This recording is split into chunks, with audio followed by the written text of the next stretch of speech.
What's up, ninjas? First off, I'd like to say thank you for all the heartfelt condolences and all the kind words from the people that we know and from the people that we don't know. That was awesome. There's a lot of good people out there, and it was kind of surprising. But good to see. Thank you. We were going to do a video on empathy.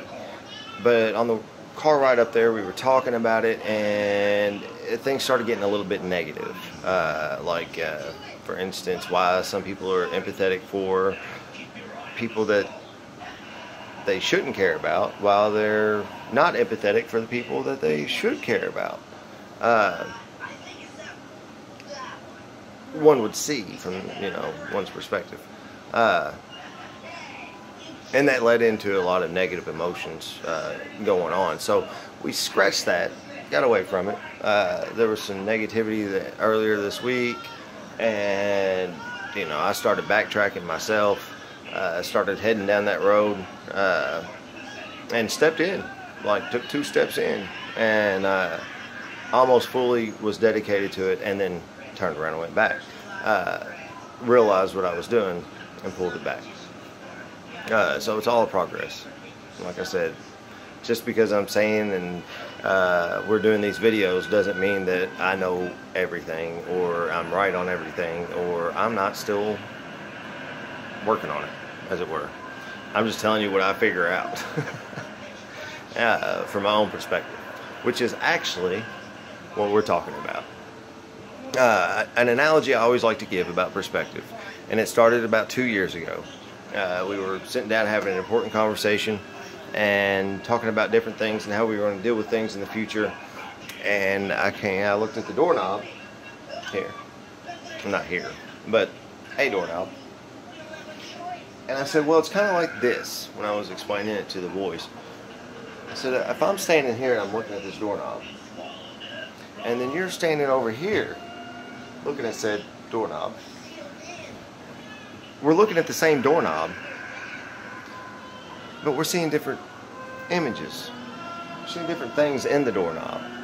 From over here, I would see the light from the stove and the reflection off the toys and all that other jazz. Over here, you'd see the reflection off the cabinet and different things, but it would still be different. We're looking at the same thing, totally different.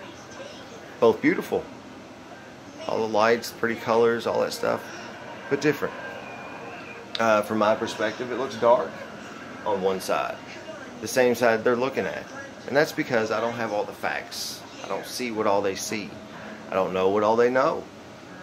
So to me, it should look black, and that's the kind of the way that we are as people. For instance, I had a revelation today when I was talking to my son, Victor. I've always tried to read to him or do things with him or spend time with him. We've all spent time together as a family. Those that are here, those that are not. We've always spent time together and had really good times. And it's all worked out really well.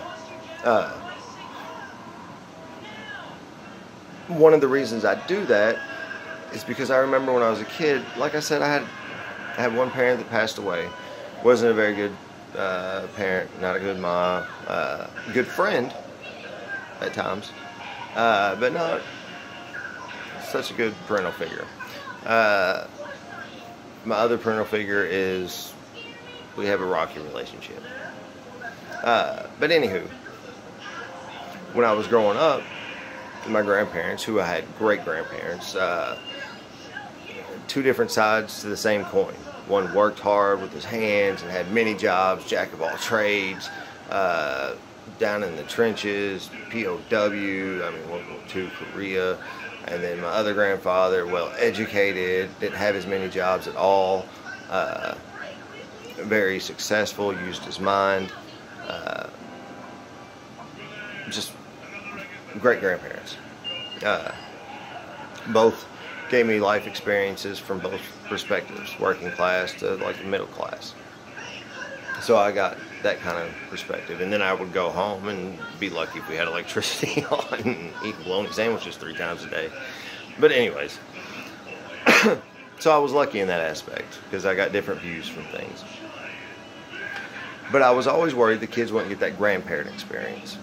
And so I'd read to them and make up for it on Christmas and things like that. And then I was talking to Victor today. And we were talking about me reading to him again. And we were planning on playing D&D this weekend and doing things. And he asked if Nanaw did that. That's my mom. That's what they call her. And I said, oh no, she read me Peter Pan once, and that was pretty much about it, which is a special book to me, but that's basically about it. And he's like, huh, well, I wonder why she told us stories all the time. My mom did. Now, from my perspective, I remember Ma from my childhood. So from my perspective, that's the same person. I haven't seen the changes that she's went through. I don't know what she's done. I don't know her thought process anymore because I'm only looking at it from my perspective and remembering my past experiences and things like that, and just assuming that my kids wasn't getting that. Like I said, she passed away 2 years ago. So for 2 years, I thought negatively of my mother, when it turned out she did read my kids' stories, and she did tuck them in. From the oldest to the youngest, they all remember her doing this at one point in time and another. And here I was, thinking this whole time, she didn't do that. It makes me kind of an asshole. But now I know the perspective. I got all the information, so we can go forward. And I know too that they have had that grandparent experience, which led me on to something else, a little bit more serious. 2 years ago, when my mother did die, a lot of bad things were going on. We won't get into that, but I was stuck in here. A lot. Depression, anxiety, all that stuff just flaring up. I had talked to the kids a little bit about my dying. But I was, like I said, it was like I was getting kicked. I was like, Ma died, and then I just got kicked by everybody from all sides. Well, not from everybody, but from people that were close to me from all sides. And I kept worrying. Why don't, my mother just died. Why didn't anybody care about that? Inside my head and all this other jazz, and all this time, nobody cared for me. Nobody, blah blah blah. Woe was me. Negative shit.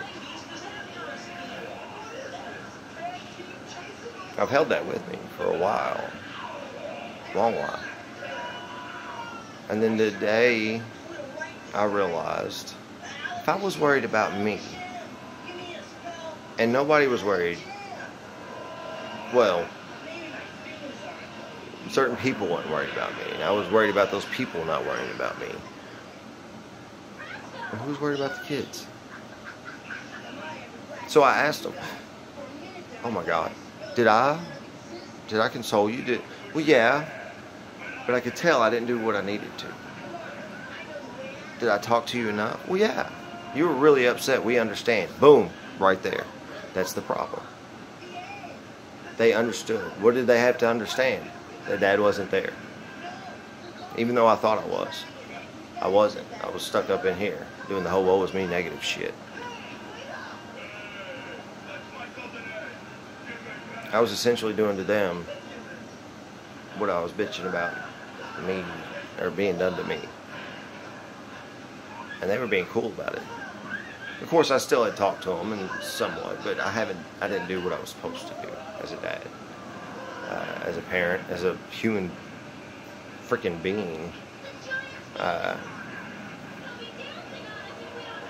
And it didn't matter what was going on at that time, or who was kicking me, or anything like that. For me, it should have been them. And a lot of times, it was. But in this certain time, I should have been there more.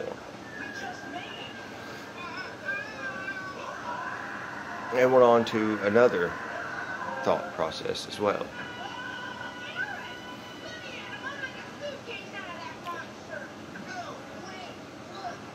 There was once a time when we were sitting out in the yard, and I was working with this dude, and he's kind of ignorant, really ignorant, really.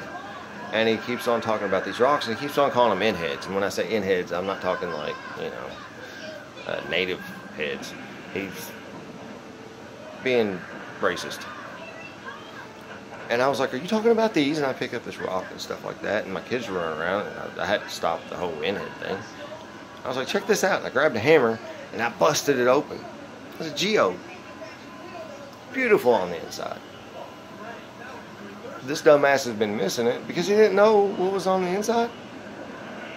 Calling it this totally negative thing and missing out on the beauty of it. From his perspective, I guess it was ugly and whatnot, and he gave it an ugly name and all that other jazz. But what it really was something beautiful. And he's passing it up. Craziness. My point in all this is,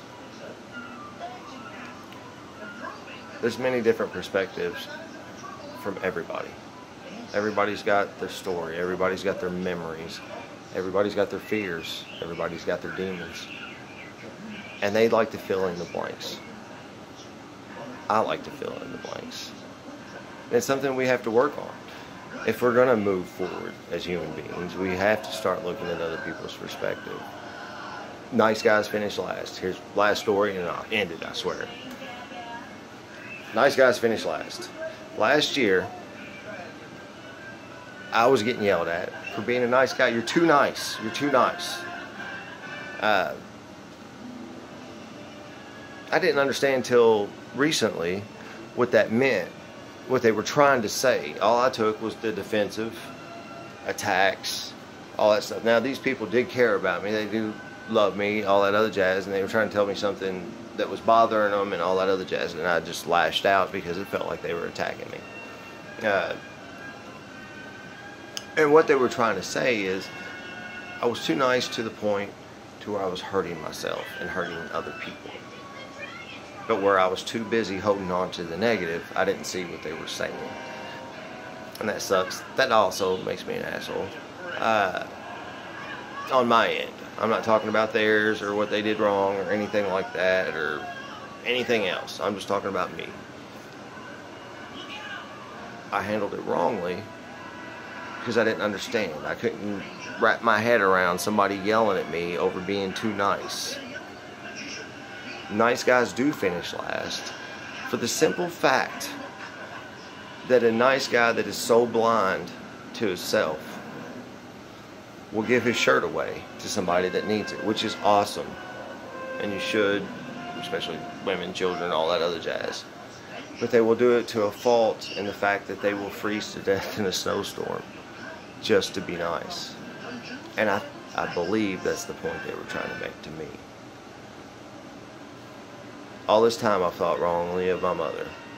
For 2 years I've thought ill that she didn't do something when she did.